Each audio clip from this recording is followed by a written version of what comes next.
CW classes में आपका स्वागत है। मैं मानपुर वाले सेलेक्शन आज बच्चों के डिमांड पर एक बहुत ही महत्वपूर्ण प्रश्न लेकर आए हैं। ठीक है, शून्य कोटि अभिक्रिया के लिए व्यंजक।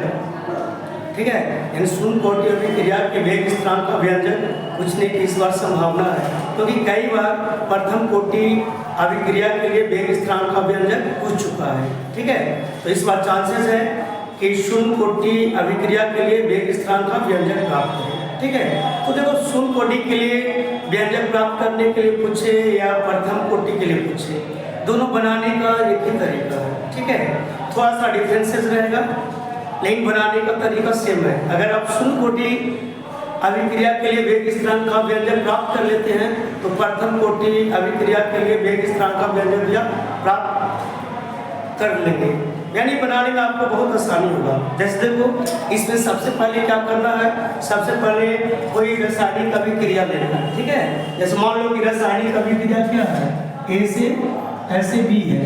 ठीक है, तो जनरली आपको A से B ही मानना रहता है, ऐसे कुछ भी मान सकते हैं, लेकिन जनरली मानना रहता है क्या, रासायनिक अभिक्रिया क्या, A से B। देखो एरो को जो इस तरफ रहता है, लेफ्ट साइड रहता है, उसको अभिकारक बोलते हैं, और जो राइट साइड रहता है उसको प्रतिफल बोला जाता है। ठीक है, तो कोई भी अभिक्रिया की कोटि के लिए वेग स्थिरांक का व्यंजक प्राप्त करना रहे, सबसे पहले रासायनिक अभिक्रिया को मान लीजिएगा, यानी हम इसमें माने रासायनिक अभिक्रिया क्या है, AB है, एरो के लेफ्ट साइड में अभिकारक है और राइट साइड में आपको प्रतिफल होता है। ठीक है, तो सबसे पहले एक थ्योरी दोनों में लिखाएगा, प्रथम कोटि का वेग स्थिरांक के लिए व्यंजक रहे या शून्य कोटि के लिए वेग स्थिरांक का व्यंजक रहे, दोनों में सेम लैंग्वेज लिखाता है। जैसे देखो हम लिख रहे हैं कि माना कि रासायनिक अभिक्रिया A से B है। ठीक है, हम बोले थे कि रासायनिक अभिक्रिया A से B माना जाता है,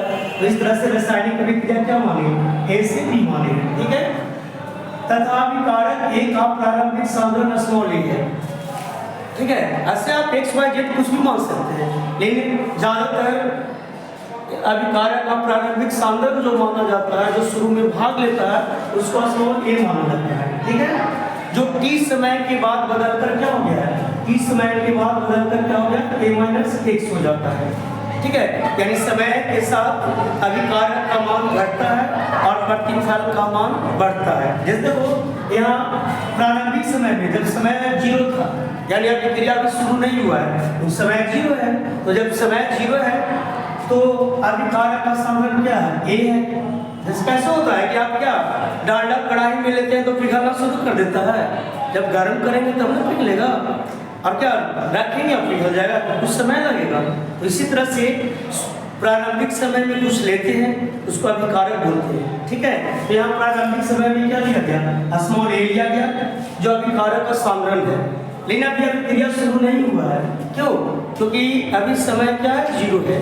ठीक है, मान लो कि कुछ समय तक अभिक्रिया हुआ, जैसे कैसे हुआ कि 1 kg डालडा लिए तो कुछ समय गर्म किए तो थोड़ा बहुत पिघलेगा, इस तरह से अभिकारक लिए तो कुछ समय तक इसका अभिक्रिया हुआ, तो मान लो कि समय क्या मान लिए, t समय मान लिए, तो t समय मान लिए तो कुछ तो अभिकारक घटेगा, क्योंकि हम लोग जानते हैं कि समय के साथ अभिकारक का मान घटता है और प्रतिफल का मान बढ़ता है। तो यहाँ अभिकारक क्या है, प्रारंभिक सांद्रण A है, तो समय 0 है। जब समय t हो गया, यानी कुछ अभिक्रिया हुआ कुछ समय के लिए, तो अभिकारक का मान क्या है, घटेगा। यहाँ पर देखें कि अभिकारक का मान बदलकर क्या हो गया, a माइनस x हो गया, यानी अभिकारक का मान क्या हो गया, a माइनस x हो गया।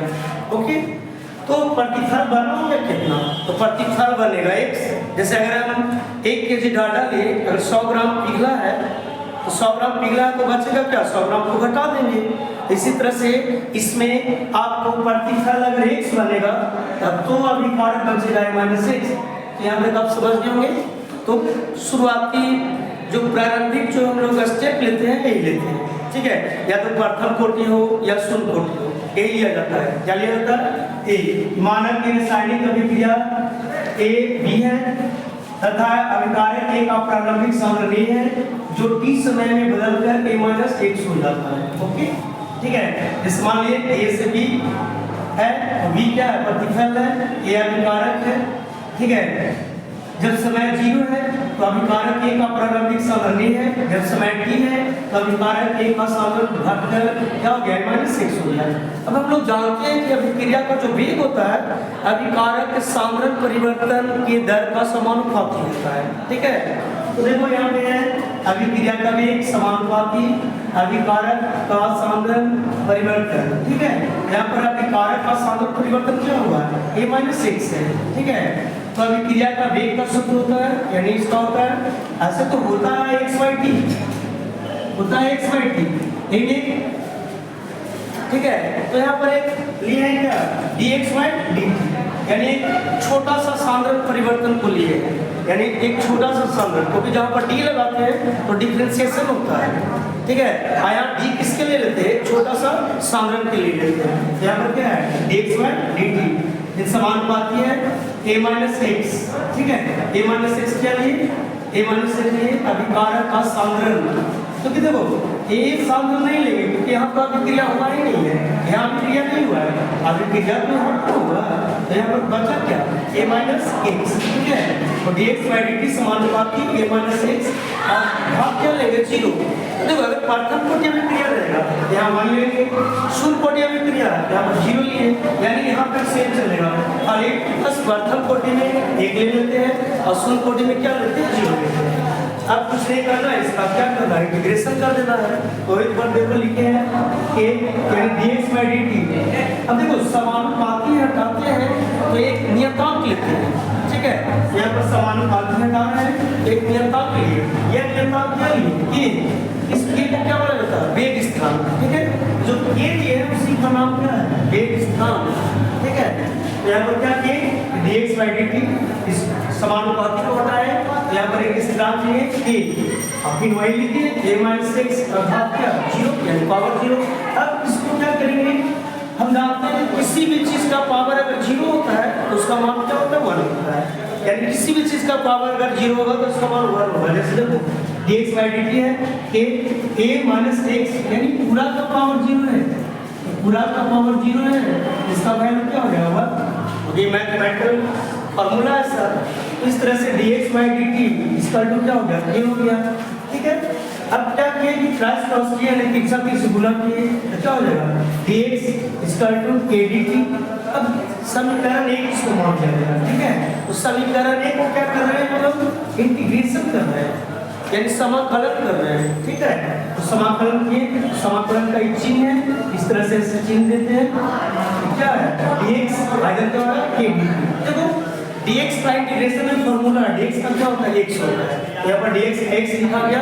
अब जब भी इंटीग्रेशन करते हैं तो उसको कांस्टेंट को बाहर किया जाता है, तो यहाँ कांस्टेंट को बाहर किए तो क्या हो गया, k हो गया, ठीक है।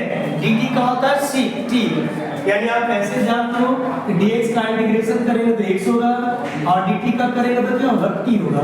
ये इंटीग्रेशन का फार्मूला है, यानी dx x होता है और dt t होता है, और जो कांस्टेंट रहता है उसको बाहर कर दिया जाता है। जैसे देखो यहाँ पर तो k कांस्टेंट था, तो k कांस्टेंट था तो k को बाहर कर दिया, तो क्या हो गया, dx का x हुआ, फिर k बाहर हो गया, तो बाहर हो गया तो बस चलता क्या, बढ़ता है तो बचता, ये dt का क्या हो गया, t हो गया। एक जब भी इंटीग्रेशन करते हैं तो एक इंटीग्रेशन कांस्टेंट लेते हैं, यहाँ पर इंटीग्रेशन कांस्टेंट क्या लिया गया, c लिया गया, ओके समझे। यहाँ पर इंटीग्रेशन कांस्टेंट क्या है, c है। जब भी इंटीग्रेशन करोगे तो एक इंटीग्रेशन कांस्टेंट लेते हैं तो उसका वैल्यू निकालना पड़ता है। तो उसका वैल्यू निकालने का एक तरीका है कि जितना उस रिएक्शन में, यानी जितना वो जो इक्वेशन माने हैं, जितना इक्वेशन माने हैं तो उसमें जो वेरिएबल है जिसका वैल्यू चेंज होता है उसको 0 लिया जाता है। तो देखो यहाँ ये जो इक्वेशन जो है, यानी इक्वेशन 2 है, ठीक है। इक्वेशन 2 में जो x वेरिएबल है, तो x को क्या था, x समय के साथ बढ़ेगा, तो x क्या है, प्रतिफल है, तो प्रतिफल तो समय के साथ बढ़ेगा ही, क्योंकि हम लोग जानते हैं कि अभिकारक का मान समय के साथ घटता है और प्रतिफल का मान समय के साथ क्या है, बढ़ेगा। यहाँ पर प्रतिफल x था, वो तो जैसे जैसे समय ज्यादा होगा, टाइम ज्यादा लगेगा, तो x का मान बढ़ते जाएगा, यानी ये हो गया परिवर्तनशील। फिर k ये तो कांस्टेंट है, तो ये नियतांक है, और टी क्या है, टी भी परिवर्तनशील है, क्योंकि अब सबको जाता है समय तो परिवर्तनशील ही होता है। तो यहाँ पर मान लो कि कोई रिएक्शन को 10 बजे आप शुरू किए, ठीक है, यानी कोई जो है रासायनिक अभिक्रिया को 10 बजे शुरू किया गया तो 10 बज के 1 मिनट होगा, 2 मिनट होगा, यानी समय क्या है, बदलते रहेगा। इस तरह से टी भी वेरिएबल है और सी का तो वैल्यू निकालना ही है। तो यहाँ पर एक्स और टी का अगर वैल्यू आप 0 रखते हैं, एक्स और टी का वैल्यू 0 रखते हैं तो सी का मान भी 0 आएगा। जैसे देखो अगर मान लो कि हम लिए यहाँ पे आपको दिखा रहे हैं, जैसे है x equal to kt plus c, x का वैल्यू 0 लिए, k इंटू टी का भी वैल्यू 0 लेंगे तो c, यानी 0 plus 0 equal to 0 plus c, यानी c इक्वल टू 0, यानी c का मान क्या है, 0 है। तो वो c का मान को हम समीकरण सेकंड में क्या किए, पुट करेंगे, यानी समीकरण 2 में c का मान रखने पर, तो c का मान रखेंगे तो इसका भी वैल्यू क्या हो जाएगा, आपका आ जाएगा। अगर सी में रखे हैं तो देखो यहाँ पर हम रखे हैं, ठीक है, इसका, ठीक है, तो यहाँ पर हम देखो हम वैल्यू रखे हैं x equal to kt plus C था, तो सी के जगह क्या रखेंगे 0, x बराबर क्या हो जाएगा kt, और निकालना तो क्या k, तो k इक्वल टू क्या हो जाएगा x by t, k equal to x by t जो हो गया, a क्या हो गया, शून्य कोटि के लिए वेग स्थिरांक का समीकरण हो गया, यानी उसका मान हो गया, ठीक है। तो आईटी क्लास फिर से बात कर रहे हैं, शून्य कोटि हो या प्रथम कोटि हो, दोनों समान रूप से बनता है, एक ही तरीका से बनता है, सिर्फ अंतर क्या रहता है, अंतर रहता है यहाँ अगर प्रथम कोटि रहेगा तो यहाँ पर 1 कर दीजिएगा और शून्य कोटि का है तो शून्य कर दीजिएगा, फिर आप इंटीग्रेशन कर लीजिएगा, ठीक है। तो इस तरह से आपको एक क्वेश्चन 1-2 बार वीडियो को देखने के बाद आप खुद से बनाएंगे, ठीक है, और 1-2 बार लिखिएगा। लिखने में तो आपको दिक्कत कुछ नहीं होगा, दिक्कत होगा बस आपको इंटीग्रेशन का फार्मूला इसमें आना चाहिए, क्योंकि इंटीग्रेशन का आपको इसमें 2 फार्मूला याद रखना चाहिए। एक देखो एक फार्मूला है कि dx का x होगा, ठीक है, आयत फार्मूला है dt का t होगा, यानी 2 फार्मूला आपको जानना है, ठीक है, dx का x होगा और dt का t होगा। आइए जानिएगा, इंटीग्रेशन करिएगा तो एक इंटीग्रेशन कांस्टेंट लीजिएगा और उसका वैल्यू निकालिएगा। तो इंटीग्रेशन कांस्टेंट का वैल्यू निकालने के लिए आपको x और t का मान 0 रखना है। अब इतना नहीं है कि x क्या है t क्या है, क्योंकि हमेशा x और t का मान 0 लेंगे क्योंकि वेरिएबल है, ठीक है। तो हम समझ रहे हैं, ये आप अच्छी तरीका से समझ गए होंगे, ठीक है।